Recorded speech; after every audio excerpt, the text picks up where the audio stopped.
have another Q&A with our brother Nick. Who's I forgot we had a Q&A. Excuse me while I put my having microphone problems on. with his audio. Equipment. Well, it was really great having you here preaching, Nick. Appreciate your time in the Word the past few weeks, and got a few questions for you. Sure. And we'll see if we can stump the chump as we. Let's try it. Yeah, right. Shouldn't be too hard. So, first question: you referenced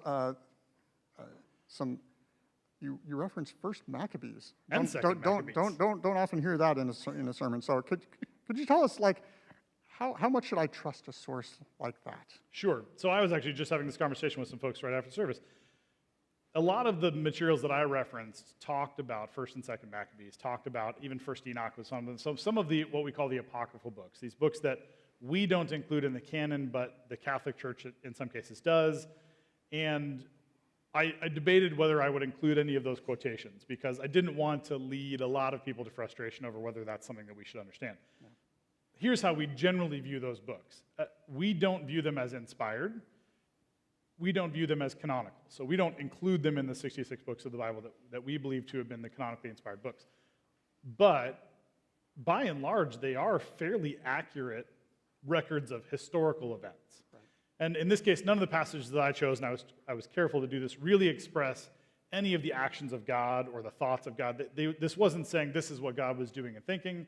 They were records of events that took place. And they line up well with other historical records, obviously from a Jewish perspective, but they line up well with other historical records. Yeah. So there's not a lot of reason to doubt their authenticity in that way. So as something that can give us context for a period where we don't have a biblical record, it's a good way to see history.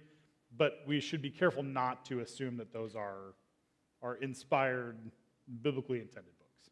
That's really good. So helpful to provide context for the history and the period, but we are not elevating them in the same level of inspiration. Yeah. So great, thanks.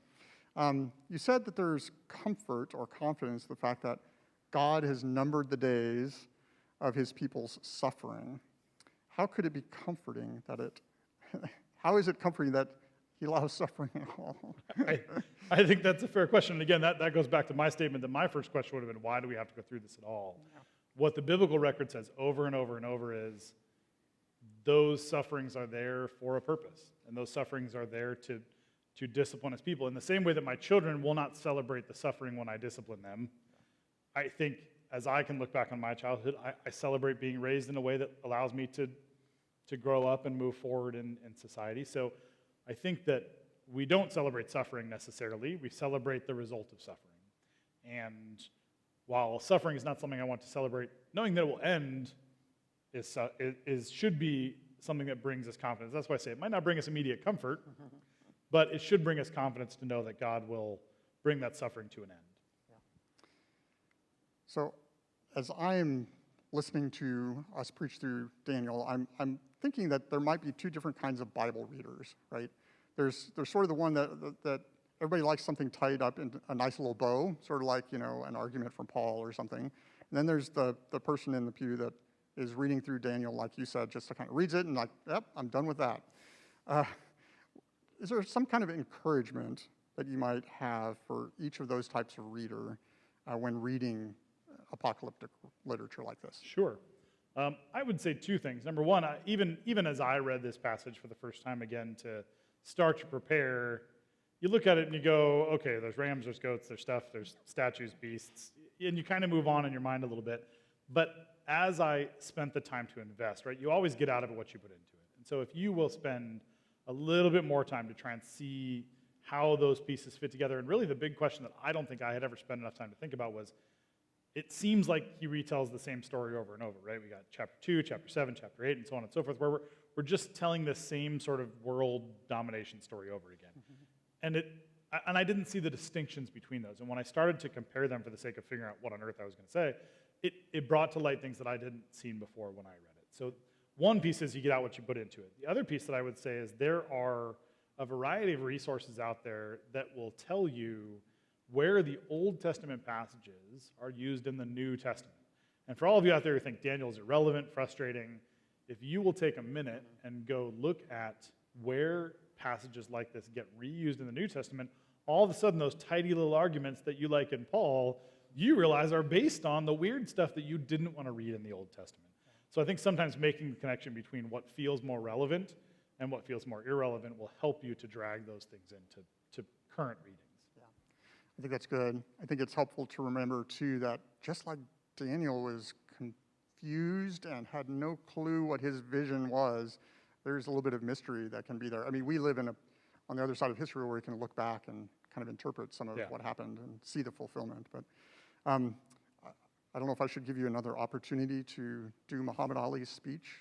This is your moment. That's fine. Perhaps something personal from you, like how have you personally applied this passage this past week? Sure. I think that's always a great question. I hope as pastors and teachers, we're always preaching the word to ourselves first. Mm-hmm. And I think this is one of those times in history where the political deluge is just terrible. Everybody's just getting hammered day after day with news and things that they think are great and things they think are terrible. And the despair that I've encountered over the last 12 months to really 4 years over people viewing one political party or candidate as the worst person ever, and not being able to intelligently respond to that at times. I had a conversation after the first service today with somebody who was talking about legislation coming up in California that's limiting the churches and this and that, and it's like, yeah, but we can have confidence that that's not an end to our worship. We can have confidence that that's not God being overthrown. That's someone in their own mind puffing themselves up. And he says, well, yeah, but we're not called to sit around and do nothing. And no, of course we're not. What we're called to do is continue to go about the things that we were called to, and to see what I do on a daily basis, and to see my confidence in the end of those things as something that's positive. And to be able to respond to people who worry, I don't have to worry about that, because while I might not appreciate it, I can continue to do the things I've been called to do to push against it and to preach truth. And at the end of the day, it's going to go away. So I think that's been something for me to be able to better respond to a conversation like that and say, in my own heart now, I can have more confidence that there's no reason to despair, even when things seem to be going awry. Yeah, I think that's a super big, helpful thing to get out of the book of Daniel in general. You mentioned, I think one of the things you said, great kings become footnotes. Boy, we need a reminder of that. And then that Christ's greatness endures forever, right? Who we're going to serve. But maybe last question, just maybe some advice on someone that's reading Daniel and wants to be able to dig in a little bit deeper. For the person who wants to know better what the book of Daniel meant to those then, we wanted to have that kind of reading. What kind of advice might you give to that person? Sure. So there's two things I would say. One, again, is the Bible is always the best interpreter of the Bible. So where you can find passages like Jeremiah that intertwine with that time period and read those in conjunction with one another, I think the Bible is always going to do the best job of interpreting the Bible, but it's still going to take some work from us. The second thing is to find good secondary sources. And as I've said in other messages, commentaries are not always good. There's oftentimes bad information in commentaries. But if you can find something that's recommended, seek somebody who knows a little bit. One of the quotes that I had today was from David Helm's book, Daniel for You. There wasn't a lot in it that I ultimately used for my sermon prep, but then that one point was so salient and so clear that it was helpful for me, even after many hours of sermon prep, to have that one thing be crystallized for me in a way that wasn't before. And so David Helm is one of those examples where that book is very accessible for somebody who's reading it for the first time. It doesn't go into depth in all of the crazy things that other people have done with it, but it does a wonderful job of giving you the major themes and helping you to move those things forward. And there are better, deeper sources too if you're looking for a more challenging reading.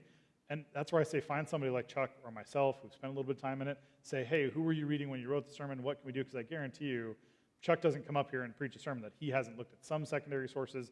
I know I don't. And that gives you an opportunity to hear from other voices and frankly, to read it with somebody. Yeah. I mean, that's the one-to-one Bible reading piece is a big piece where we can say, let's get 2 or 3 people in a room and read it together and use one another to help formulate those ideas. Yeah, that's really helpful. So I think the book was Daniel and You? Daniel for You by David Helm. For You. Yeah, so that'd be a good resource. I think Chuck gave out He gave one away at the members meeting. Yep. Yeah, so, and if you're wanting other sources, come talk to Nick or come talk to Chuck. That'd be great. Brother, do you want to just pray for us? I would love to. Father God, you are such a gracious God, Lord, that you've let us come here and reflect on your word, Lord, that you have preserved for us in language that we can know and understand the message that you have for us. Father, I thank you for your grace on me as I prepared, Lord. I thank you for the grace of those who sat in the room today and listened and prayed with us, Father. I pray that you would give us deeper and greater understanding of the biblical texts, Lord, and you would give us more than that, a desire to seek after them. I think we could all use more of a heart for your word. Father, I know that I could, and I pray that you would continue to drive us more and more to your word in times of struggle and despair and suffering. And we bring all these things in your precious and holy name.